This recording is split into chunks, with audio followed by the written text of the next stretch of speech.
Hello and welcome everyone to the panel on European economic security in a fragmented world. This is a panel organized by the European University Institute, which is a knowledge partner to the Delphi Economic Forum.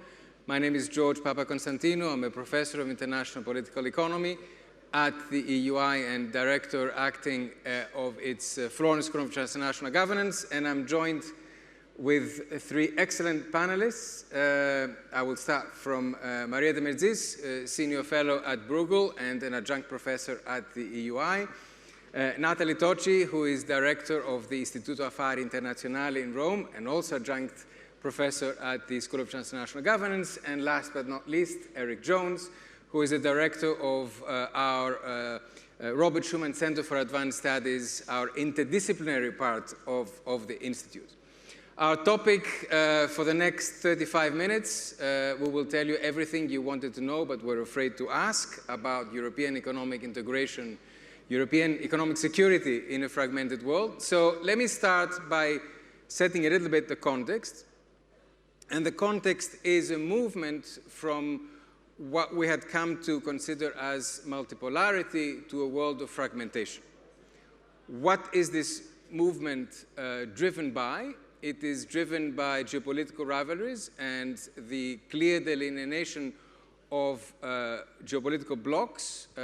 We know them, the US, China, and Europe trying to follow, that now compete across the board. So that's the first of the three elements. The second one is more diffuse economic power. If you look across a number of variables, for example, investment flows, policy-driven reversal of international economic integration, you see that economic power, which used to be much more concentrated, is now much more diffuse. And finally, a third driver is diverse preferences, from data and privacy to issues around liberal values and democracy.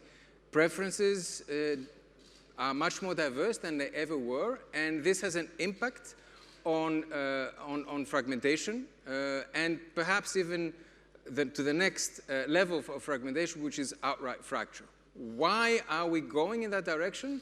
Well, we have a process which has clearly accentuated after COVID, and even more so after the Russian invasion and the war in Ukraine. And some people have talked about fragmentation squared.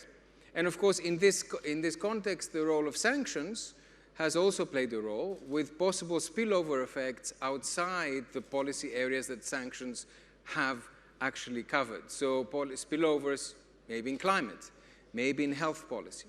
So that's the context within which we are operating and which frames our discussion. And I'm going to start with Nathalie and with a very simple question, which is, and I give you a quote. The quote is from the European Commission President, Ursula von der Leyen. The quote is, "The imperative for security and control now trumps the logic of free markets and open trade." So the question here is, what do we mean by hard and soft power? How do the two interact? Can we have the one without the other? So let me perhaps put it in these terms. We did indeed, once upon a time, live in the open world. And it was the liberal international order. It was the end of history. It was the world in which Europe really felt at home, right? In fact, we were the most radical, we were the most advanced form of exactly all of that stuff, right? And so, you know, sort of the rules-based order, multilateralism, free trade agreements, we were good at that stuff. Now, what has happened over the course, not of a few years, but I would argue of the last couple of decades, is that we've gone through progressive stages of closure. In a sense, actually, we can go as far back as 9/11, the security crisis, the security closure. Then we jump to the global financial crisis. All of a sudden, globalization no longer viewed as a source of peace, love, and happiness, but of inequality. Then we move on to the various dimensions of what one could define as the crisis of liberal democracy. nationalist populism, Brexit, the first election of Donald Trump, the migration crisis, which in a sense is part of the same thing. Another sort of twist in that sort of cycle of closure. You mentioned the pandemic, a questioning of globalization in a different way, not so much globalization and inequality, but globalization and insecurity, right? And then, of course, the crisis of the wars, yeah? Both in this respect, of course, Ukraine and Gaza are very different, but if we think in the sense that Ukraine is a far more extreme questioning of openness, right? And it is, in many respects, it speaks to this, democracy-autocracy divide. Gaza different, but still if you take the aspect of, the Red Sea and the Houthis, I mean, basically a militia that hardly anyone knew with the ability of, sort of sending sort of up in arms international trade, given its implications. So does this mean that it was an open world and now it's a closed world? No. It's a world in which openness and closure coexist, which is exactly where that von der Leyen sort of quote was getting at. Now, the difficulty that the EU has is that its DNA was that old one, right? I mean, the EU, as we know, is not a nation state that perhaps, needs to go maybe a little bit back in the 70s and certainly, prior to 1945 to know how to do that hard stuff, right?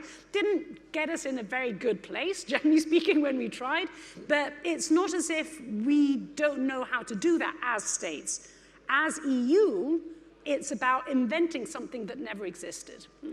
And so at times we do it in a slightly, we don't quite know where we're headed. And I think this is fundamentally the difficulty. But if we think, and sort of going to the hard and the soft, in a sense we have to do the same thing, both in the hard, meaning defense, and in the soft, if by soft we mean everything that falls into the economic box, right?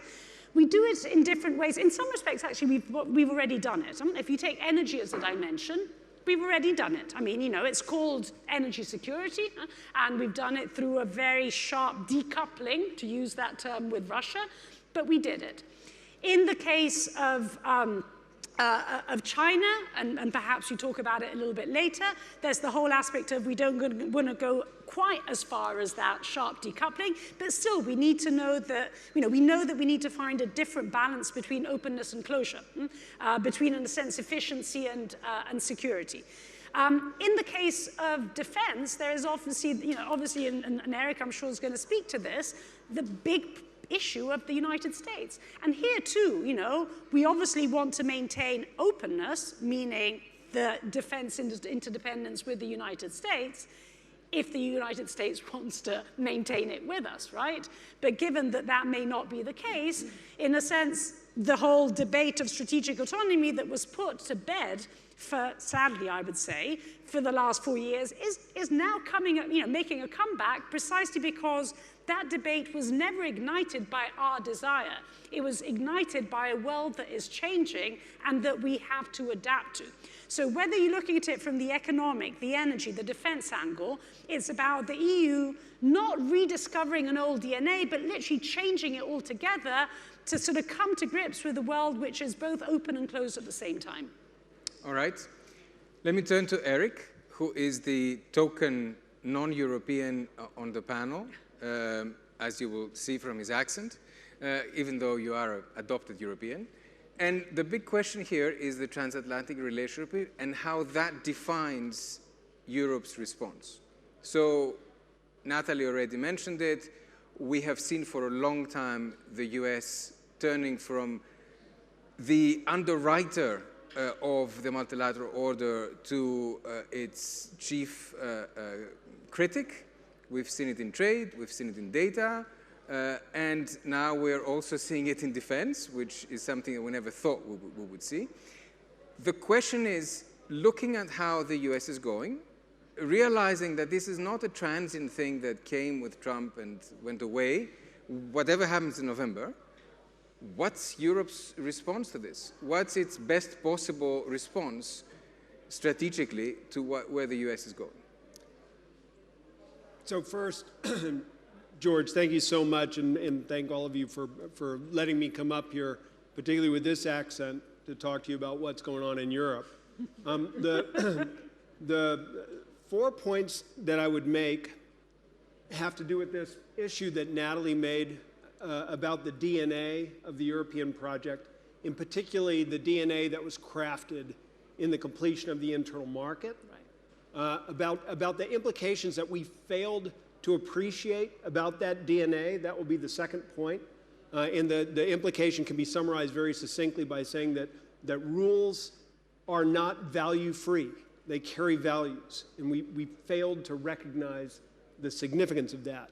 The third point is going to be about the weaponization of interdependence, which is the big buzz phrase that comes from the United States, but has very powerful implications for Europe. And that's going to bring me to this notion of strategic autonomy, which I think George will make me stop talking at that point. So let's start with this completion of the internal market. Look, I came to Europe in 1989 because the 1992 project was so attractive, and the goal was to complete the internal market by creating a whole new approach to technical harmonization and standards that would allow us to eliminate non-tariff barriers to trade and facilitate European integration and prosperity. And so the DNA that Nathalie is talking about, the multilateralism, is all about negotiating ways that we can have common rules. And these common rules are all about creating this common market with the idea that by doing so, we can have as big a launch market in Europe as they have in the United States. And in fact, if you read Thomas Philippon's work, what you would find is that the Europeans went even further than the Americans have gone in crafting an internal market. So if you were to compare Europe today to the United States today, you would find that Europe is much more integrated in terms of this regulatory convergence. But this regulatory convergence ended up isolating Europe in a very strange way that we did not anticipate, particularly if you go to the early 2000s and look at the start of the Doha round. Peter Mandelson was pushing a beyond-the-border trade agenda to move this whole approach to non-tariff barriers to trade to include standards for labor, for environmental protection, for quality of work, all kinds of things that would be embedded into this new development and growth model that Europe was pushing. And unfortunately, that collided with the way economies were engineered in other parts of the world. And it also created friction with the United States. And so the failure to agree with the Doha round actually illustrated the extent to which Europe had integrated so much internally that it was becoming less and less able to integrate with the outside world. Now, the proof of the pudding comes with the negotiation of the Transatlantic Trade and Investment Partnership. This was supposed to be the low-hanging fruit for jobs growth and competitiveness across the Atlantic, and it was going to promote a style of regulatory convergence, particularly regulatory convergence in terms of demonstration of compliance, which is unbelievably expensive, and would seem to be the easiest thing for us to get rid of, duplicative forms of demonstration of compliance. That sounds like a no-brainer. But they could not get TTIP across the line. In fact, TTIP became very controversial on both sides of the Atlantic. And that's because rules have values embedded within them that make them very difficult to give away, to amend, to make correspond across different political regimes, even political regimes as close as the United States and the European Union. Now, if you were to ask U.S. trade negotiators now, what they would tell you is that the Europeans had their opportunity for a free trade agreement with the United States, and they turned it down. And I don't think most Europeans remember the TTIP negotiation position that way. But if you want to understand why Americans are so indifferent to European protests against the IRA, they say, look, anybody who's in a free trade agreement with the United States is exempted from all of these IRA prohibitions. So the Europeans chose to be in this situation. They were not forced to be in this situation. This is where we get the European perspective in. You see, along this whole period of time, the United States has been using its privileged position, particularly in the setting of specific financial standards or in its ability to control specific financial standards, to exert leverage on other countries, including Europeans. This is the weaponization of interdependence conversation. And the Europeans looked at this and they said, well, wait a minute. If you're going to make us cut our banks out of SWIFT, if they do not cut Iranian banks out of SWIFT, then the SWIFT standards and the telecommunication standards that they represent are being used against us, even though the company itself is a European cooperative, right? So how does this make sense? When you think about the platform technologies and the American ability to use those platform technologies and the underpinning infrastructure of the internet to observe everything that's going on across the internet, you can see the Europeans pushing back and saying, no, we don't want you to weaponize this space. In fact, we want to assert ourselves. So we're going to become a regulatory superpower. We're going to have our own data protection regimes. We're going to put our own standards out there for artificial intelligence and all the rest. And so the pushback against the weaponization of interdependence was the development of this notion of strategic autonomy. And that's where we are right now. Unfortunately, this war conflict comes in, and we're looking at this whole situation and going, well, wait, now we have to rethink the whole relationship across the Atlantic to recreate security interdependence, to allow ourselves to fund our militaries. And let's face it, if we're going to buy enough kit, we're going to have to buy it from the United States. That's not what we want. So we're in a really tense situation because we have been evolving separate directions, and now we have to come back together again much more quickly under this new security paradigm. Maria, us economists are very simple-minded folk, right? So when we hear security, we understand what it means. But what do we understand by economic security? Yeah. I always have trouble sort of getting to understand exactly by what we mean that. How do we delimit it? And where does protecting, which is what security is about, go into protectionism, which is a whole different kettle of fish? So how does the EU understand the concept, and what are the different parameters that it would put in there? Well, yeah. Thanks very much, George. I don't know how the EU understands the concept. I can tell you how I don't speak in the name of the EU, so I don't know. One thing I will tell you is that I don't like the concept of strategic autonomy, but I am beginning to think that it's one of these concepts that is being forced on us, and I'll come back to that, why I don't like it and why perhaps we might need to use it. But in terms of the definition of economic security, maybe I'll say two things. One is a straightforward one, and I think if you use the metaphor of businesses, it's a very simple one to understand. Business continuity. If you're a manager, the one thing you worry about is to have business continuity. How do you make sure that supply chains continue, that if some of your people are falling ill, then how do you continue to provide the work? This is business continuity. So in the context of the EU economy, this type of metaphor means that we really need to think about reducing some of the supply chains or diversifying. In fact, if you ask me, it's really quite unbelievable. For the longest time, we actually put our energy dependence so highly on one player. And it turned out to be a rogue player, but actually just the definition of having one provider for such a big input into your production really isn't good management skills, right? So I think that's the easy one, the economic security in terms of business continuity, de-risking, optimizing supply chains, diversifying. This is good business. So, and in my view, it's not something we should worry about. We should get on with it because it's not just about the cheapest provider or the profit maximizing. It's also about resilience, and that's where business continuity comes in. That's the simple one. But there is another part of business to this economic security that becomes a lot more complicated, and I think that's what you were alluding to, George. And also your quote coming from President von der Leyen that security now trumps any economic principles is actually an interesting one, and yet a very, very difficult, if not dangerous one, right? But beyond this issue of security, not just economic security, there is this other sense in the EU of what is our business model? How do we grow? What is the next thing for European competitiveness? And that's linked to economic security. How do we grow in a way that is sustainable in the future, given that we are operating in an environment that is increasingly fragmented, and in where the organization of the EU is not amenable to huge scale. And this is really part of the motivation for rethinking the single market. I mean, it's quite interesting that Erik called the single market such a big success. We are rethinking the single market now. How the letter report is going to come out very soon.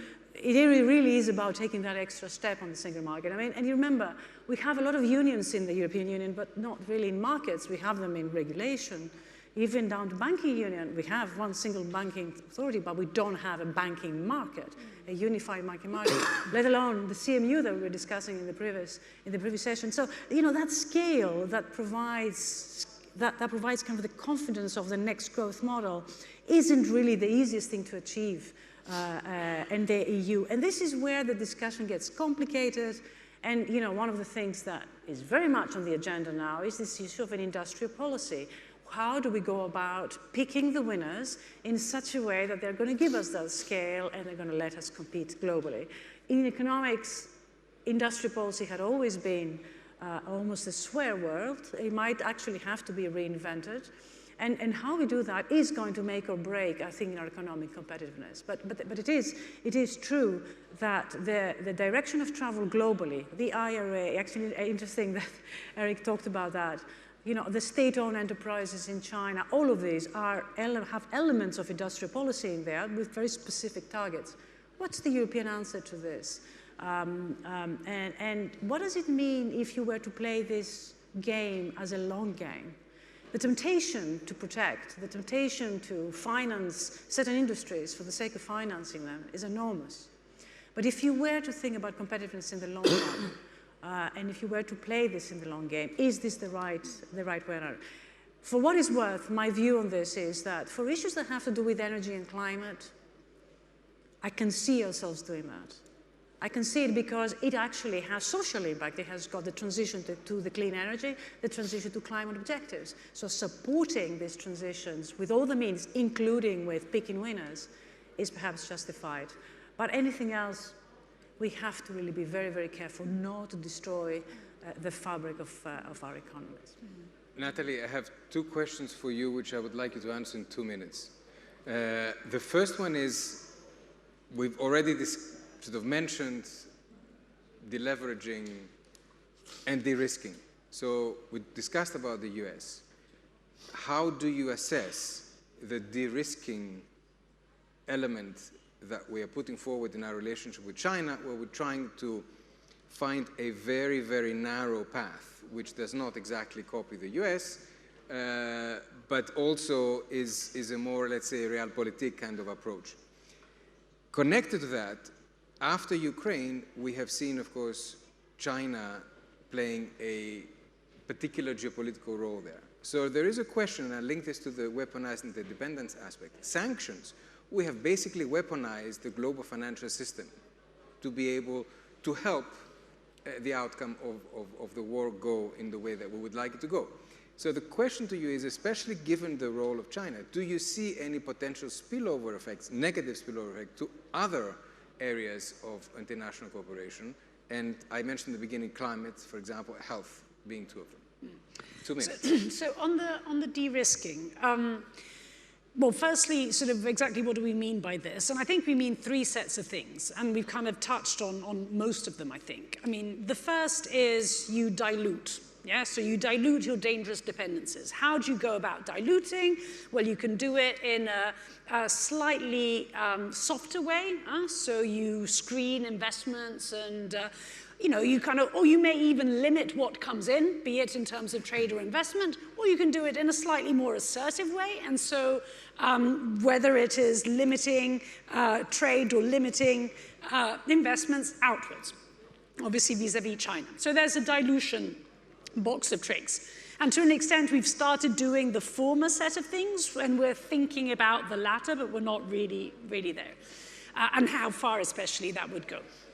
Then you're like, okay, fine, but if you dilute, then what else do you do? I mean, then you have to do 2 sets of other things. You diversify. Well, we've done that in the energy field. Now, in the economic field, I think the snag with the diversification is exactly what do we mean by this. So we say, oh, well, we build economic partnerships with other countries. Yeah, how do you build these economic partnerships? Oh, we sign free trade agreements, those agreements that are then never implemented.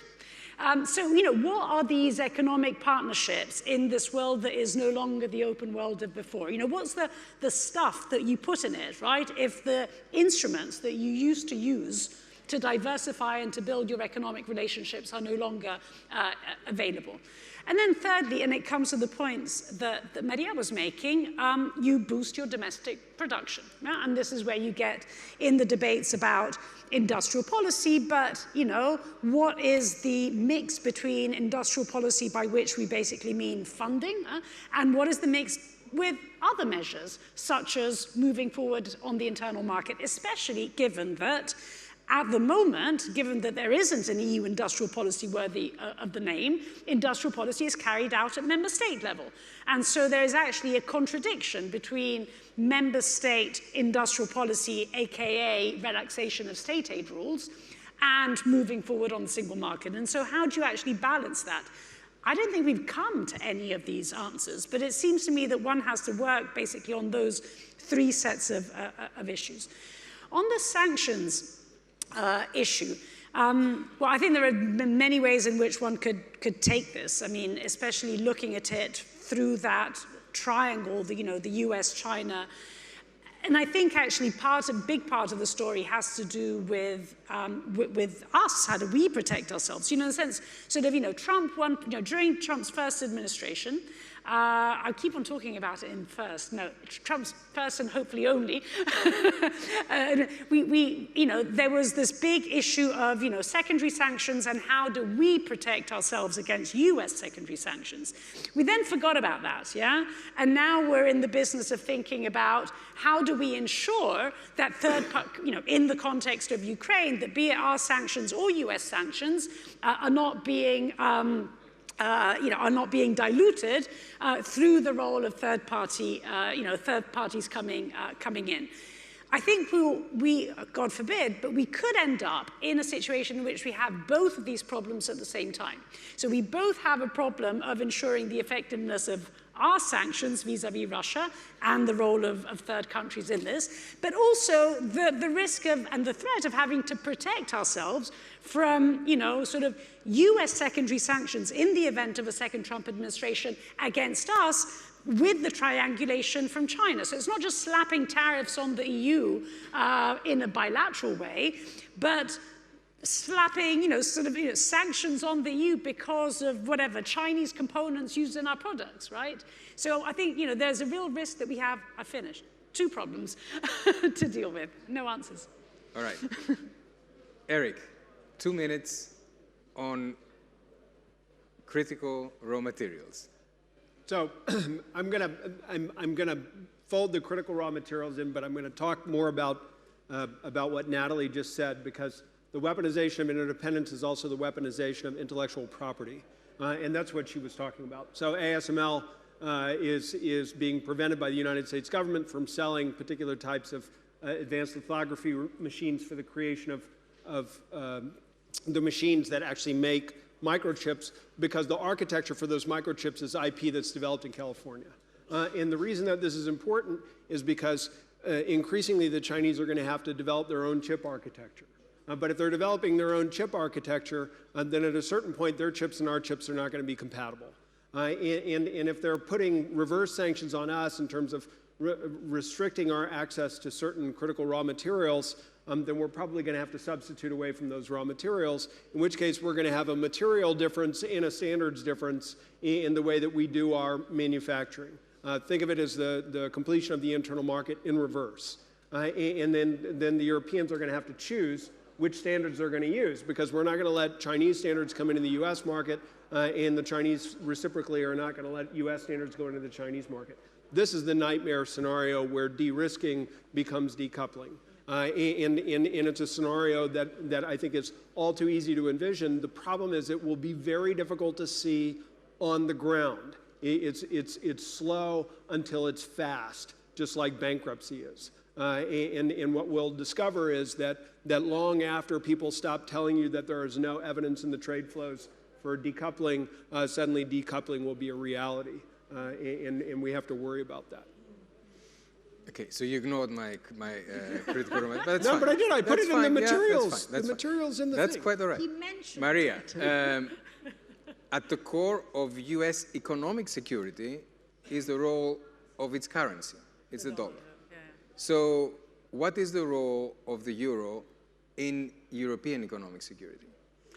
Well, yeah, so this is interesting. And how do we, just to complete the, in your 1.5 minutes, how do we connect internal reforms such as completing the EMU and the capital markets that we were talking in the previous panel with our visions of an external role and being economically secure? Okay, these are two very big questions. But, yeah, but you have 1 minute. Oh, but no, that's all I need, really. Well, I mean, just to say that at the start of the Russian invasion of Ukraine, all G7 currencies, in terms of foreign exchange reserves, dropped by 10%.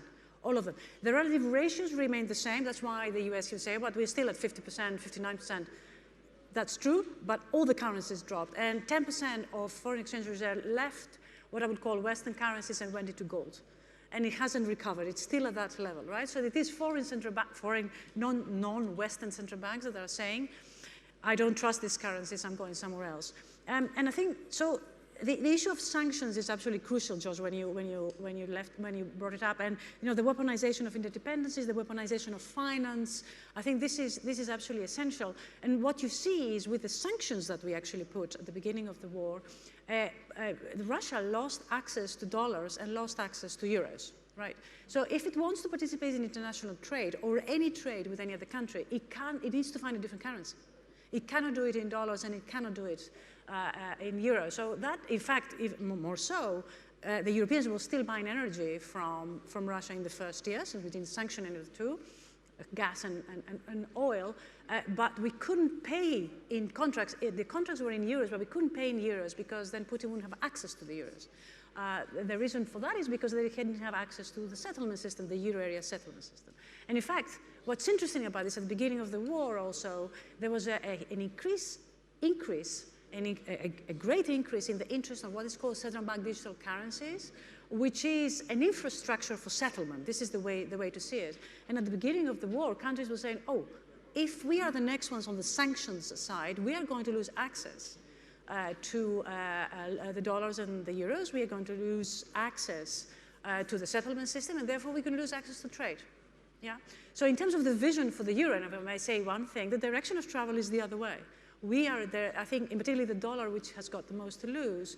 If central bank digital currencies were to take off at some point, not tomorrow, but let's say in 10 years from now, they would really challenge certainly our ambitions of developing a much more internationally used the euro, and it would certainly challenge the supremacy of the dollar as the hegemon in international markets. All right, our time is over.